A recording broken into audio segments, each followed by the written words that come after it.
Yeah, welcome to this video. Yeah, this is welcome change from the daily Blitz videos. Yeah, I'm going to present to you 3 games that I recently played in a classical chess tournament, an open tournament played in Austria. It was played in the little town of Latschach near the Farker See. This tournament is called Farker See Open. The lake at Fark would be the translation. It's a nice little lake near the Austrian-Slovenian border in southern Austria. It was a medium-sized open tournament with about 130 players, and it had 4 grandmasters competing and a couple of IMs. And yeah, I'm very happy to to tell you that I played a really good tournament, and with the luck needed, I'm going to show you the final standings. I actually won this tournament, which is yeah, a really great success. I never won one of those open tournaments. I won some regional championships more than once, but never a big tournament with more than 100 participants. And you see, it wasn't too bad in the here at the top. I must say that actually winning the tournament is largely due to luck in the tie breaks. It's, as you can see, there are 7 players at the end with 7 points. Very often those tournaments are won by 1 or 2 players who score 7.5 points. Very rarely you see 8 points, but 7.5 is usually the magic number. But here it happened that 7 players got to 7 points, and so for the decision who's going to win it, they needed to use the tiebreak system, which is here labeled under WTG 1. WTG is Wertung in German. Tiebreak 1, tiebreak 2, tiebreak 3. The tiebreak 1 is the important one. This is Buchholz points, which means the addition of all the points that your opponents have scored, which should reflect if you had better opposition than the other players who are involved in the tiebreak. As you can see, I had 4 points on 7 plays here. This guy from Spain, Sanchez, he had 49 points, 49.5. I had 54.5, so 5 points difference, which is pretty much, so it's a significant difference. I really had better opposition than him, but my score compared to second place Grandmaster Malachatko, or to the guys after that, Grandmaster Rothstein or Pardo from Spain, was so close. It's basically a matter of luck. So I could have easily finished 3rd, 4th, or whatever. So I'm very lucky to be the winner, but nevertheless I played good chess in this week, and I can show you 3 games from the tournament. So I'm going to switch to the chessboard now and start the concrete games. This was played in I think it was round 5, if I'm not mistaken. Round 5 or 6, I'm not quite sure. I played white here against a master from Austria, Gernot Spindelböck. He's rated close to 2,300, 2280 or something. So he's FIDE master strength, but only has got a national master title. Yeah, let's have a look at the game. I opened knight f3 here. Don't be irritated by the times.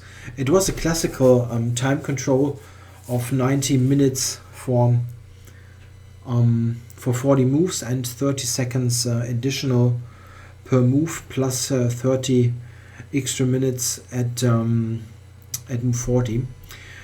Okay, so we have an English opening here via knight f3, and here my opponent usually played this move before, and I had a look at this in the preparation. But in the game here, he went for c5, and he afterwards told me that he had some bad results with bishop b4 in some games before. which I didn't see in the database, probably some local games or other games who didn't make it into the database, so he chose to play something different. I didn't mind. We now reach a typical position from the English that is associated with the Latschach setup. I played b3 here, castles, bishop b2, all very normal moves, and now he played d6. This is typical for this Latschach setup.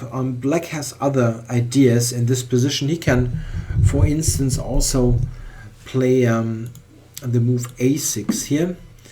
The idea being that if white plays similar to the game, you actually have this this possibility, trying to exchange the knight on d4 immediately. This can also be prepared with queen c7 and then knight c6. This is quite an interesting setup.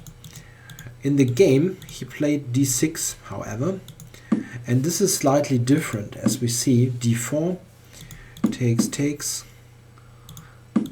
and exchanges. Now of course knight c6 is not on because the square is simply not protected.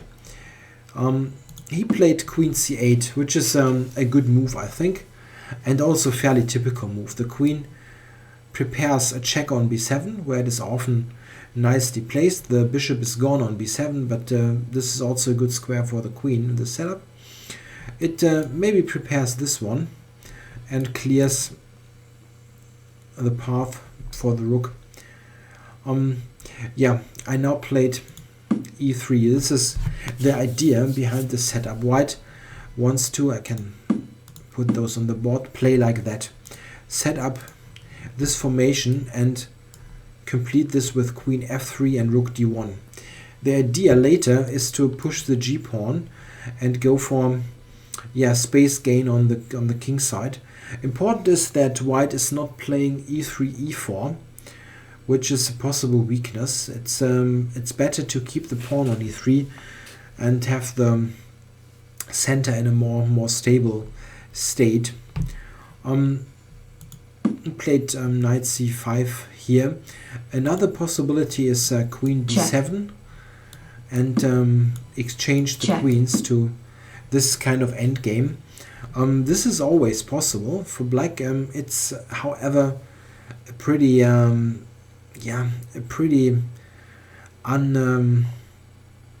unwelcome task to defend this position. It's rather passive. Black can try to prepare those breaks, but it's not easy to accomplish, and white has ways to further improve his position, so this is not a very comfortable position. However, it's an option for black to exchange some material at least. He played knight c5 and now queen f3 as planned. Here of course white needed to be sure that knight d3 isn't a problem. If he would have played knight d3 here, I just have bishop a3, and this bishop is not badly placed, and the knight will probably be kicked soon and doesn't really have anything else than retreating. So knight d3 is really a jump into thin air. It doesn't really lead to anything. An interesting idea here was d5, however, that you needed to check. The idea being that after taking, black can play knight d3 here, and now of course bishop a3 is not possible. However, white has this reply, which is important, attacking e7 with a very big fork, and this is very good for white now. After a move of the bishop, white can just protect his attacked bishop and has a rather substantial advantage. One funny point is that after a move like queen b7, white has got d6.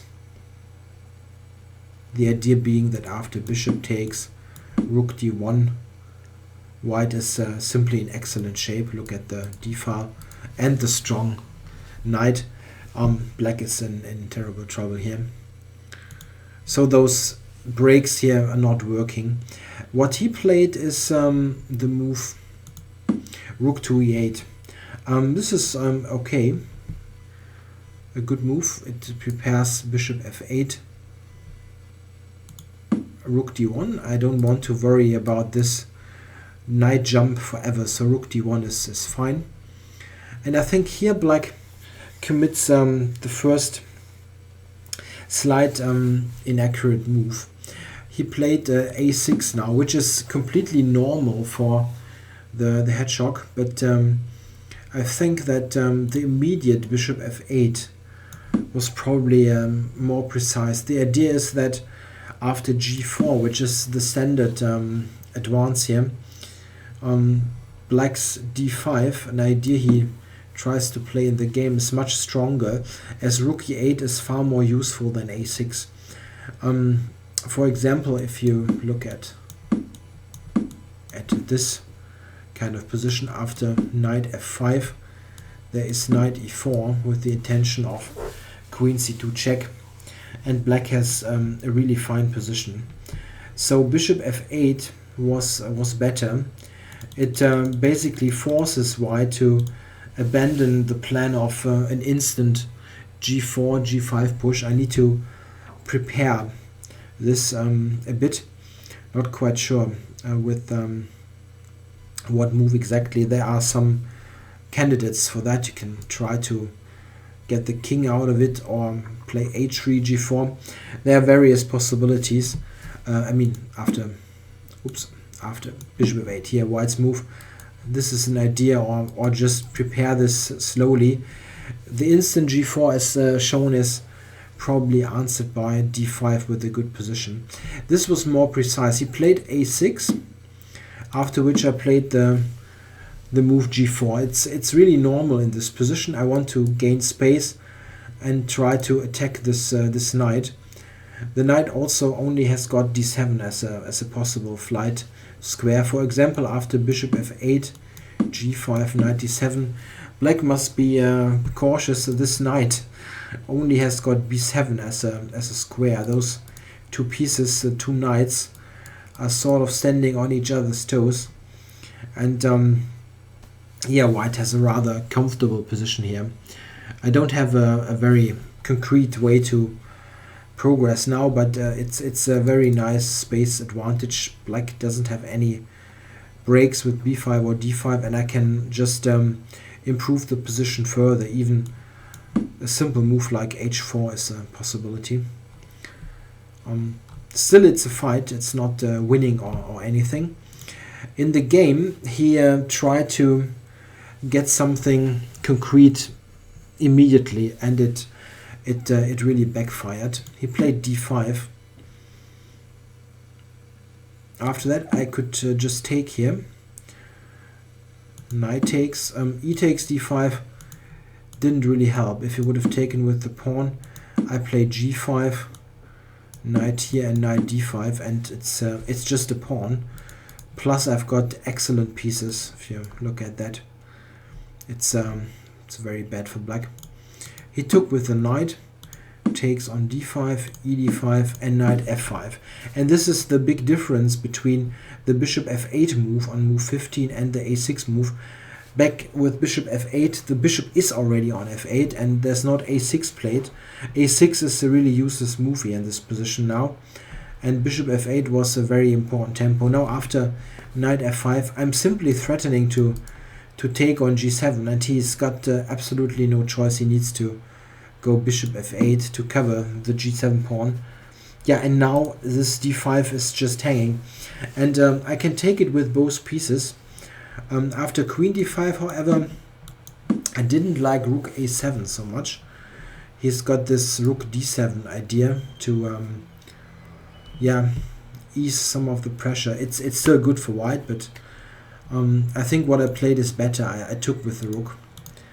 And also I had the vague idea of what later happened in the game. You will see, won't spoil it. I had the vague idea of this already, and it really materialized.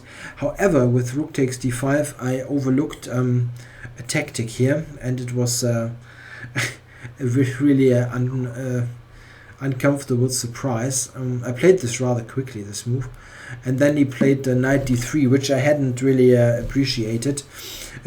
The knight jumps into my camp, and I cannot really take it because of queen c2 check, and picks up the rook. I didn't see that at all, this idea. So it was lucky that I didn't blunder anything. It could have easily happened. Okay, so I played bishop to d4. Yeah, this bishop was attacked, and on d4 it has excellent chances to play a good role here in the game. It's and this is also the main point of this position, why white is better here. It's not so much because of the pawn, which is nice, but also because of the centralized active pieces. In this position, however, it's interesting. What should black play? He played queen c2 check, which happens to be a mistake. However, a mistake that I didn't really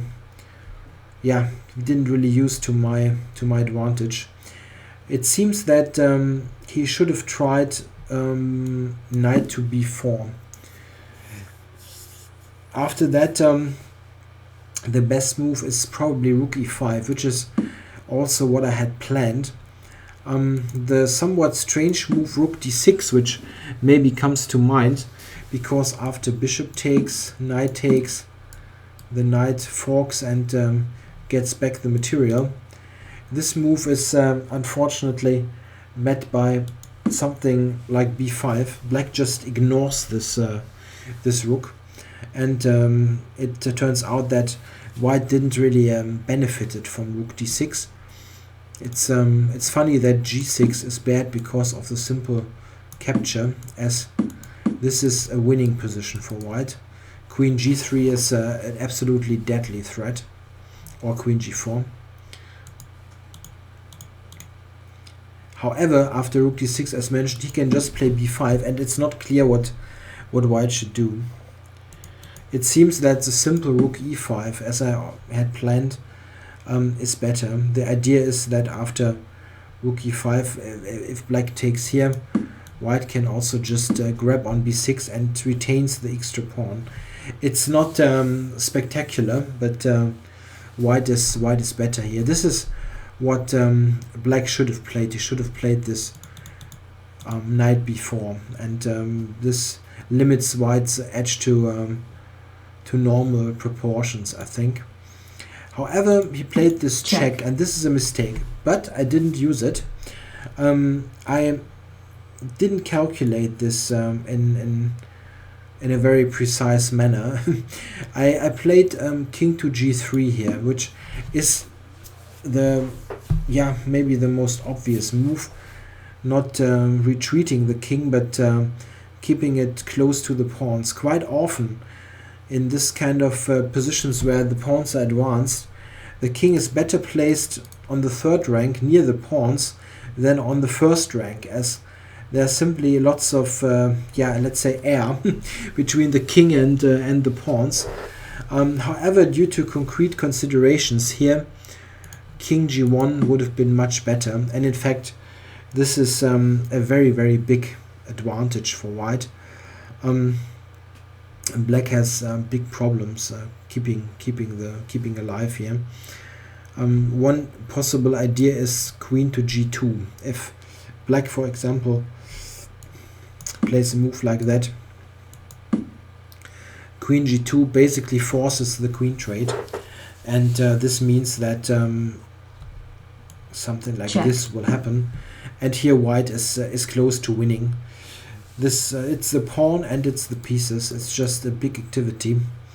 White has a very easy game here, also the better king.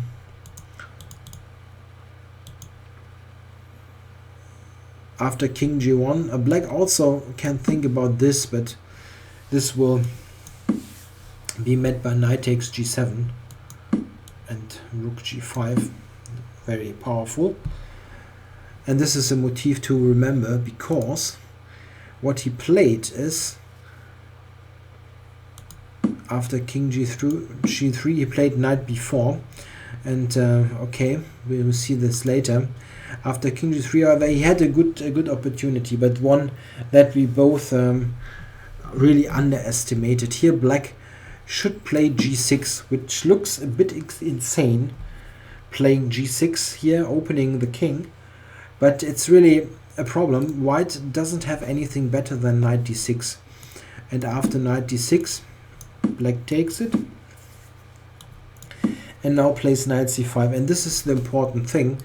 Black intends knight e4, and this would be a monster knight.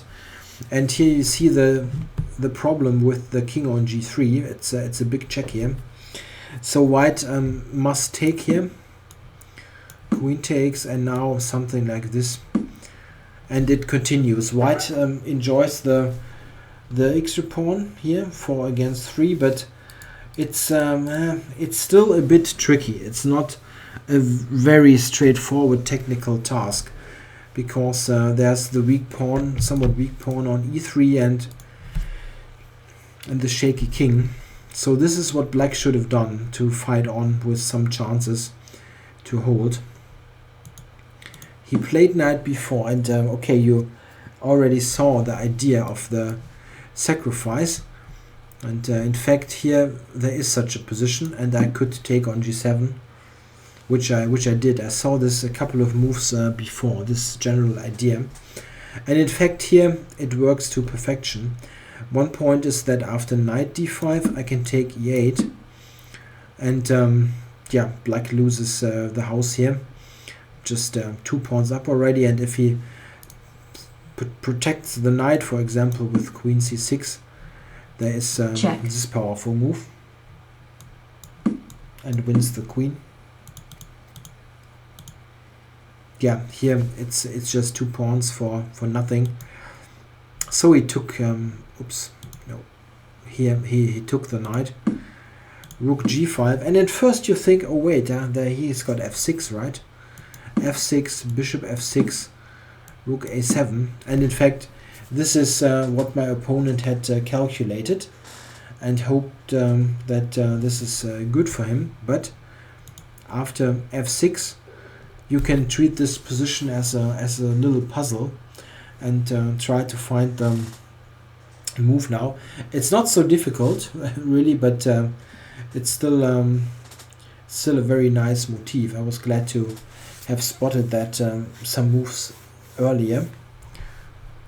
Okay, I'll put it on the board now. You have a couple of seconds still, and the move is queen b7.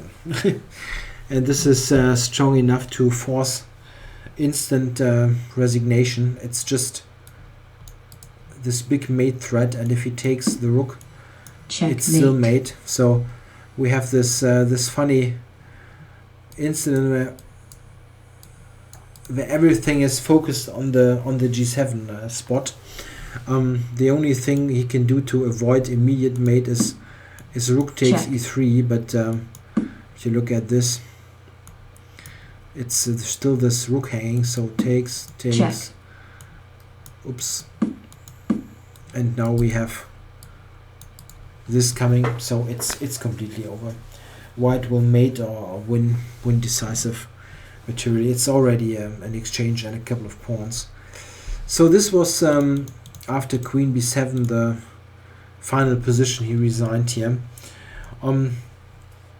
Yeah, an important factor in this game also was the time. I played this rather quickly, so he was under big pressure right from the beginning, having spent much more time than me. In tournament chess I'm a pretty quick player, contrary to to some of the blitz games.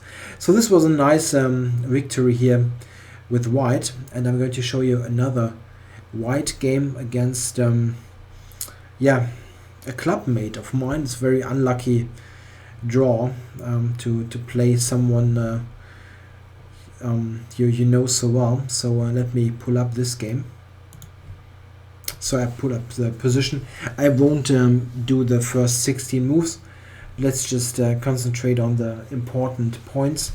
A couple of words about my opponent. It's as mentioned, a teammate of mine, also a young player. He's I think 18. He's from 1995, so he turned 18 this year, if I'm not mistaken. So still a junior player and a promising one. He's got about 2,200 rating. At 18, this is pretty good if you're not exactly Magnus Carlsen or something. For a normal, let's say, promising junior, this is a very good rating, and he's a really good player. Still some room to improve, of course, but it's still a very serious game here. I wasn't too thrilled with this pairing. Okay, so let's have a look. I've got white, and as black here, black needs to solve this problem. The bishop on b7 is biting on its own pawn, so at one point black needs to play c5, and he played c5 in this position. I think it was a good decision to do so. If you play a slow move, let's say a move like h6, just to put it on the board, something like this, sees both knights controlling c5, and black will never ever play this move. So it's really a danger that you are too late with this, and therefore c5 is the principal choice. I took on f6 here to damage his pawn structure. Of course, he cannot recapture like that, because then I can take with the knight. He took with the pawn, and this is a very interesting position now. How to proceed here. I think the first move is pretty obvious. White needs to take, and here we see a very critical moment of the game. Here my opponent played the move queen c6, which leads into trouble.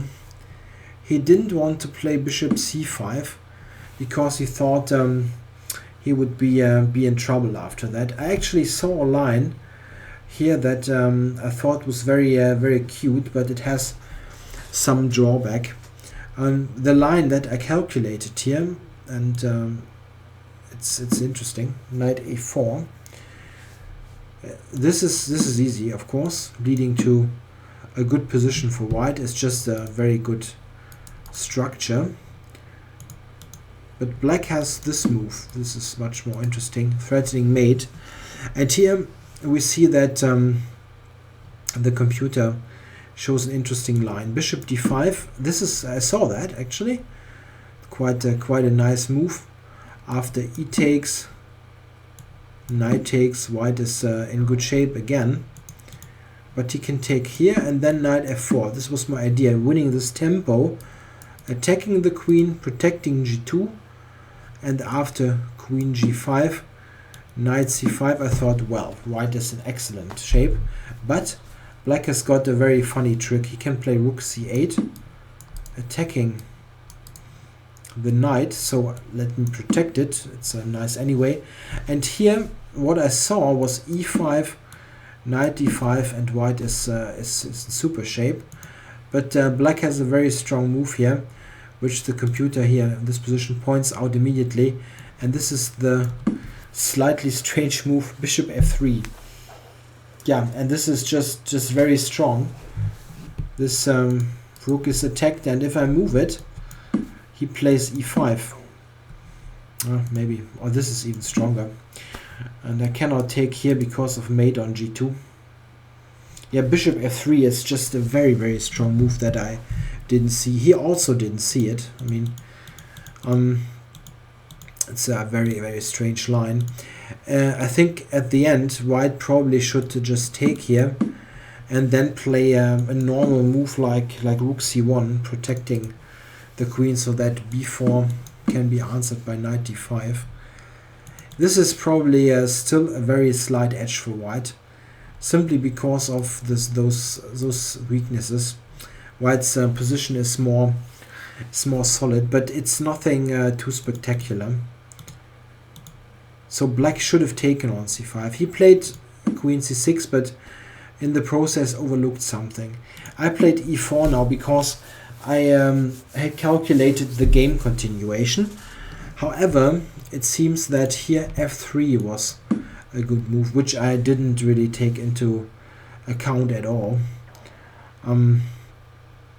yeah, it looks still looks strange. If black now takes here, then knight d5 is a good reply. Now note that there is no mate or anything here, and black has a problem now. It's this threat and c5 is hanging. If he takes, knight c5 is just a very nice position, threatening bishop d5. So f3 was strong, but I didn't consider this simply because I had seen this e4, and after that it's clear that black is going to play b4. Bishop c5 can be answered now with knight d5, similar to the line we saw before. So it was clear to me that he was intending to play b4. The point is, after the capture, after this I mean, queen c5 hangs. He's got this very nice shot, and black is even, yeah, probably better in this position because I'm so strangely tied up here. b4, this is what he set his hopes upon, but white has a very good reply, and this is knight d5. Of course, I don't want to retreat here or grab a dubious pawn. Knight d5 is just strong here. The only question is, how strong is it? Is it leading to a real big edge for white, or is it just excellent compensation? Black really has no choice. He needs to take the piece. This happened in the game, so I sacrificed a piece here to get those 2 pawns, and they're both very nicely supported. There's still this potentially very strong bishop. The knight in the center protects c5, and the rook is on d1. Plus there's an additional weakness here on b4. So it's clear that white has an excellent game, but it's not clear if it is winning. The computer actually thinks that white is better, but it's not supposed to be a decisive thing. He now played queen c8, which is probably a mistake, but it is very, very difficult to play. It seems that queen c7 was the better move. After queen c7 I have various ideas. The thing is, this is a compensation anyway, those pawns. I don't need to really rush things. I have a little bit of time to set up the pieces in the most convincing way. However, the very direct move, queen c4, setting up this attacking battery on f7, is okay. After a rook move, d6, black will sacrifice back here to get rid of the pawns. Check. Just to have a sample line.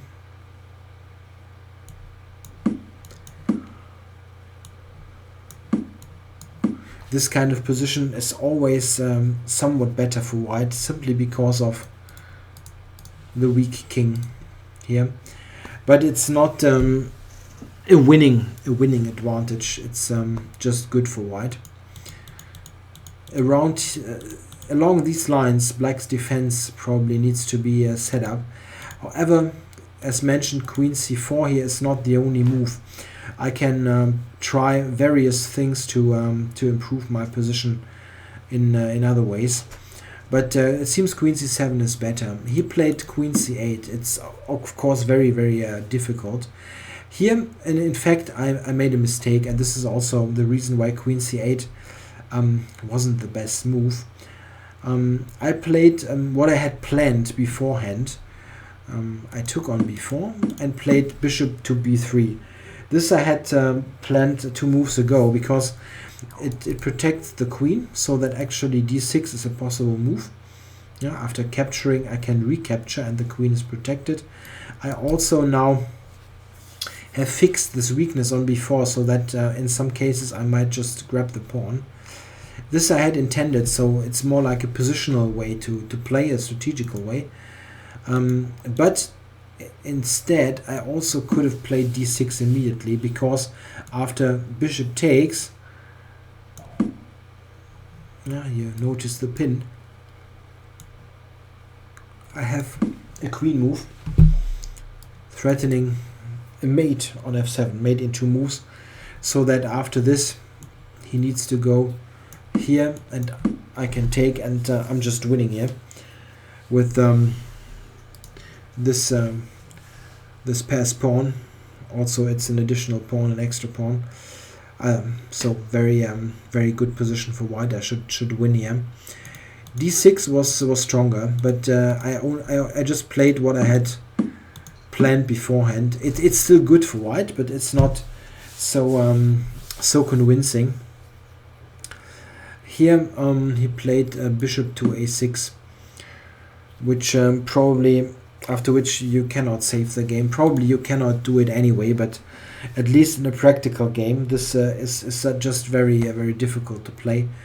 The side with the pawns is just much easier to play. The computer actually recommends f5 here. The idea being after d6, bishop d8, knight here to play rook e4, which is completely wacky, like a typical weird computer line. Yeah, he defended in a more human way. Played bishop to a6, attacking here to get to c5, but I can just play d6, and now it's impossible to move the bishop really. If you go to d8, there's this move, and there are others. it's just too much, allowing those pawns to further advance. So he took on d6, takes, and he exchanged queens now and played rook e2. In fact, this is not the toughest defense. Black can try a move like rook to d8, but after, let's say, rook e1, rook d6, I get b4, and at the end I still have the b pawn as the final winning pawn. Also, it's an additional problem that all those pawns are weak. If black would have had a normal healthy pawn structure, it's still, yeah, it probably is still winning for white. It's pawn after all, but this makes it much easier because I have some ideas to use the weakened squares, like a knight to f5 at some point is good, or attacking the pawns. So this is still the toughest defense. He played rook e2, but after knight b4 I had won a second pawn. It was already a bit of a time trouble for black. I took him, and we had this simplification. Now I'm 2 pawns up, and black has no particular compensation. Rook b8, knight e3. He cannot take. Played this. If he takes, I'm just promoting the pawn. So knight here, knight f5, king f8. Yeah, black still cannot take. If you would take here, d7, knight here, rook e1 is winning for white. So it's not a very difficult technical task. Here I also could have played d7, but I had planned knight d4 beforehand. It simply threatens to get into a rook ending with the capture, which wins easily. He only has one move, as there's also this idea. It's just it's the retreat. Rook e1, intending d7 and rook e8. And now I just have the ideal configuration. The knight is ideally placed here. It covers the pawn, and I can just advance behind that. After this, there was rook e7, which is easier. Took, check, king here, and b4. He basically didn't have time to resign before, because he didn't have time on the clock, and here, after some further checks, this knight is basically stalemated. He resigned. So the key point here was this piece sacrifice with knight d5. This is very important motif to remember. When if you've got an extra pawn, very often it's not very often, but it can be an idea to create protected to create strong pawns in the center. Especially if you got two pawns, very often the compensation is excellent. In this case, I think white is better after the piece sack, but the main point is that it's just a very thankless defensive task for black, so white is also much easier to play here. So nice victory. Alright, these were two of my wins, and but a very important game was against the second place at the end, Grandmaster Malachatko. I played him with black, and I'm going to pull up the game now. Alright, so I loaded this game. This time I've got black, and this was played in the round 8, the penultimate round at black as mentioned. And okay, this is a very strong GM. He's rated 2530, but this is one of his lowest ratings in recent years. He already had passed 2600 2 or 3 years ago, so he had some weaker events and lost some rating points, but a really strong GM. And with black, okay, I was content with the draw at this point, but you never know what's going to happen. He played d4. He's a regular d4 player, and I played the BOGO. I mean, if you look at my channel, if you watch my channel, you know that I'm writing a book about this opening, so this is the perfect place to test this. I played the check, the BOGO, knight d2. This is what he always plays, knight bd2, very often getting the bishop pair. Here in my book I have a main recommendation, castles, and a secondary option, d6, and this is actually what I played, d6. Castles is maybe the theoretically better move, but to be honest, I have written this chapter in the book, but I have forgotten quite a bit of the very sharp variations that I analyzed, and before the game I only felt fit to look at my secondary line with d6. This is a fine line as well, but it's probably not so reliable or so interesting as the castles. So d6 was my choice. I also wanted to play, if possible, a slightly offbeat line, not one of the main lines, as he's more likely to have something prepared there. Okay, d6. This actually let him think a couple of minutes, so this was good. He obviously hasn't studied this in some detail. d6 is very flexible. It allows for various setups. One idea, of course, is to play e5 at some point, but this is not a given. I also have some other ideas, as we see in the game. After a while he played a3 here. White, of course, can also go g3 or e3. There are various ideas.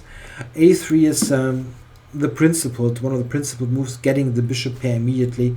Of course, I cannot retreat. I need to take. Check.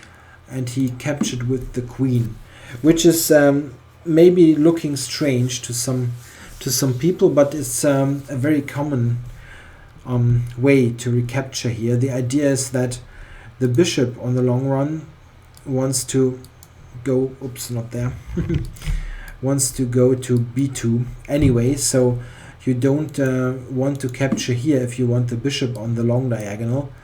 So the idea is go with the queen and then later fianchetto the bishop. Okay, I played knight d7 and g3, a normal way to develop. Yeah, here I decided to go for a b6 setup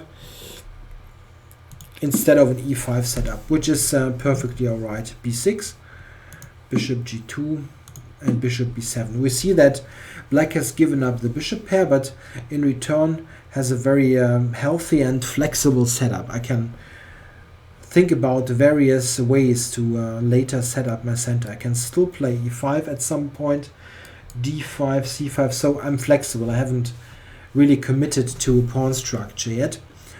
And I think here he commits a slight slight mistake even. I think the best move now is just castles. He played b4, however, but this is a bit strange, because after a5, which I played, white only has the choice between two main moves. He can play b5 or bishop b2, and b5 is not really what you want to play, because it alters your pawn structure in an unfavorable way, because c4, c5 is more difficult to play now, as it doesn't have the support from the b4 pawn. And if you imagine that at some point I play e5, let's for argument's sake put it on the board, white has the problem of this pawn. He doesn't really want to move it or let it being taken, because let's say after this the whole queen side is blocked, and I have an excellent square on c5. Can go here and have no problems at all. So you don't want to play b5, and this wasn't his intention. He played bishop b2, but now after the capture and the capture on a1, he was forced to recapture with the bishop. If you now envision this whole sequence of moves with castles played first, then he would have had the possibility to take with the rook if both sides have castled. This means also that after his castles, oops, this was too much. Here, if instead of b4 he plays castles, I probably would have played a5 first. But just for argument's sake, if you look at this in comparison, now he can recapture with the rook. And this is, of course, much more comfortable than taking with the bishop, have the bishop misplaced in the corner. So this is how it happened. Check. And here, in fact, I play an interesting move. It's a fairly common motif in this structure. Not strictly necessary, but interesting. I played the move b5 here. The idea of this move is to dislodge this c4 pawn and fight for the light squares. White really doesn't have a big choice. He needs to take the pawn. Otherwise, I will take myself, or let's say c5 is also bad.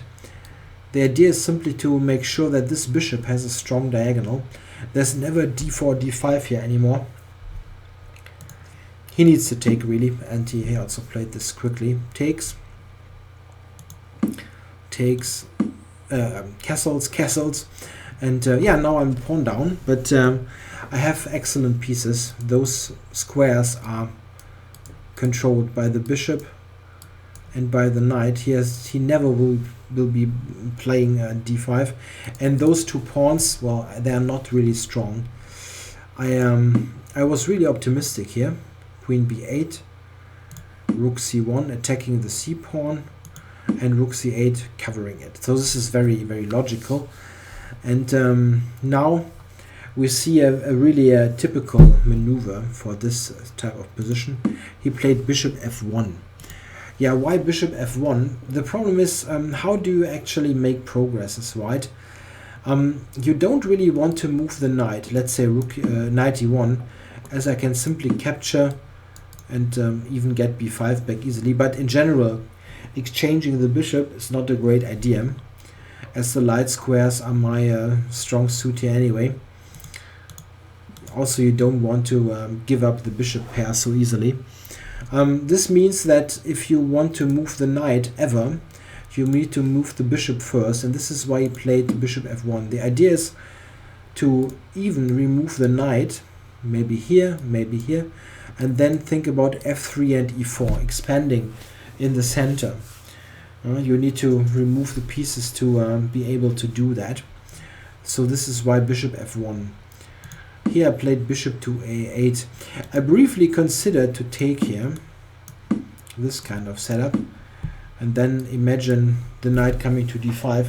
This is in fact a very sturdy kind of fortress, where the knights simply block the further pawn advances, but it is a very passive setup, and I didn't really want to get into such a passive position. It's not so bad, but it's yeah, it's simply not a very positive way to play. It's just trying to to curl up to stay there in a and wait. It's not very active. So I played bishop to a8, trying to get the pawn back, and he played knight e1 as expected. If now queen takes b5, I played that. He played f3, and in fact, this is a good idea. He wants to expand with e4. I didn't think too long here. Played queen b6, putting the queen in this diagonal, and yeah, here I actually believed he needed to play e3, and then let's say e3, and then it was my intention to play bishop here and possibly bishop to b5, and I was quite happy about my position. It's not there are not any structural problems in black's position. I've got one pawn island, I've got no bad piece here, and I probably with bishop b5 have chances to get rid of one of the bishops. So this was something that I liked.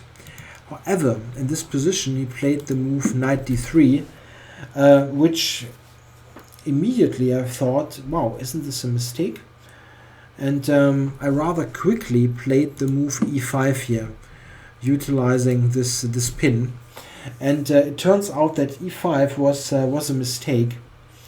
And this was the only, to be honest, the only really substantial mistake that I made in this tournament, I think.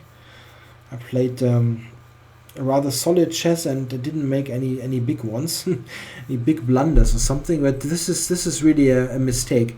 But he didn't really saw how to make use of that. In fact, after e5, he played knight f2 and offered a draw. And this actually it was a bit of a common misunderstanding. So I thought e5 was strong, and he believed me. And after knight f2, he offered a draw. And of course, I thought he blundered, and e5 was the move that actually gave me the advantage. So after knight f2, he is offering the draw, thinking he's worse, which is true. After knight f2, he is worse.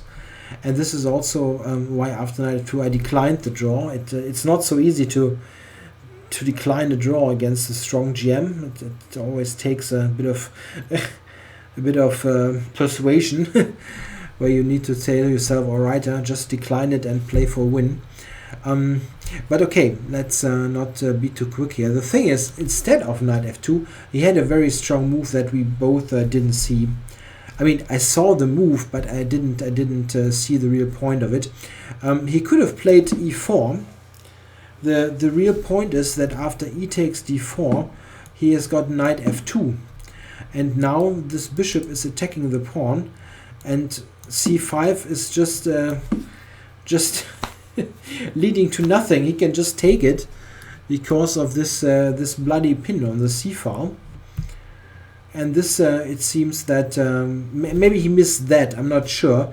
The other thing is, which I actually thought would be a good idea, d5, intending to take.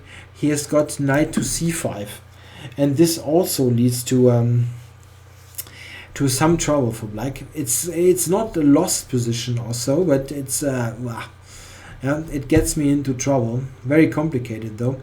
I probably need to move the rook somewhere here, and let's say bishop here is an idea, and queen d6. He has ideas to win a pawn here, something like that.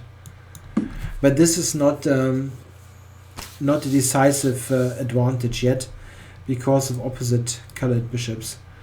So there's still some hope left. But if he would have played that, this e4 move, maybe this tournament would have gone another way. However, he played knight f2 with this draw offer, and well, I declined. Played e4. Yeah, why decline the draw offer? It's just with e4 that white doesn't have much choice. He can play f4, which is rather passive, and yeah, getting into a closed type of position.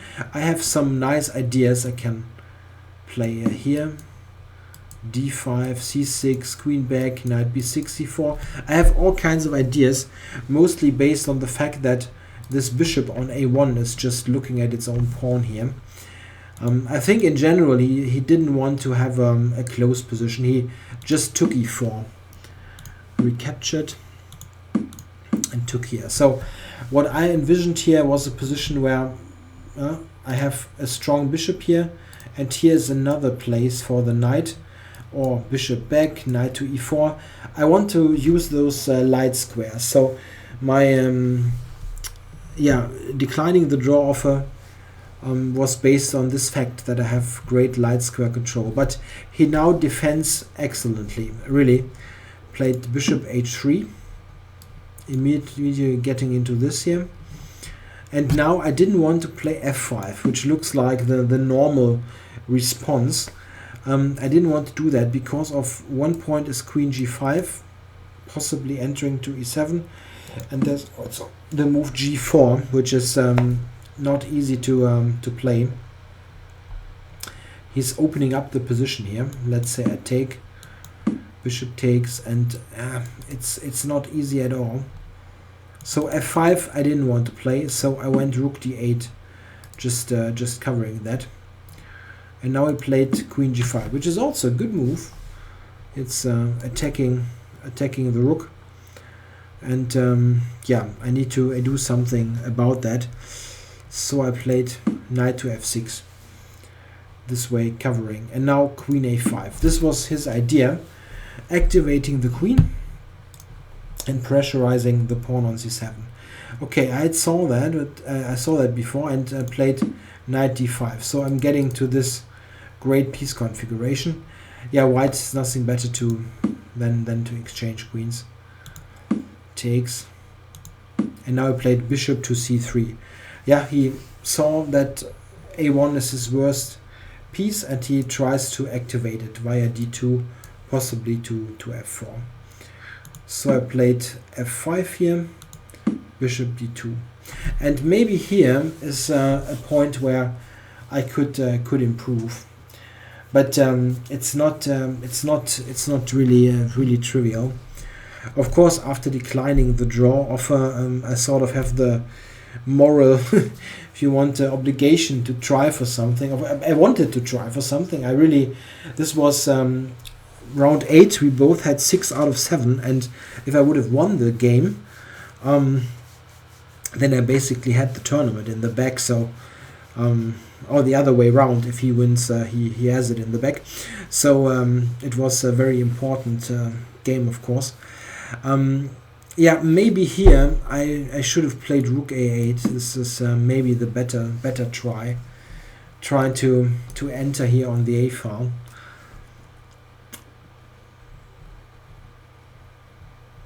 You can try to defend with bishop f4, attacking here. After that I need to take, and rook a2. Yeah, something like this.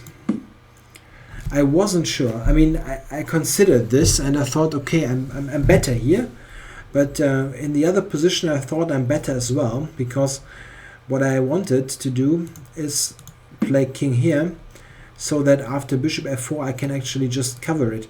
I didn't want to exchange my excellent knight for this bishop, because the knight is the piece that should capture the pawn at some point.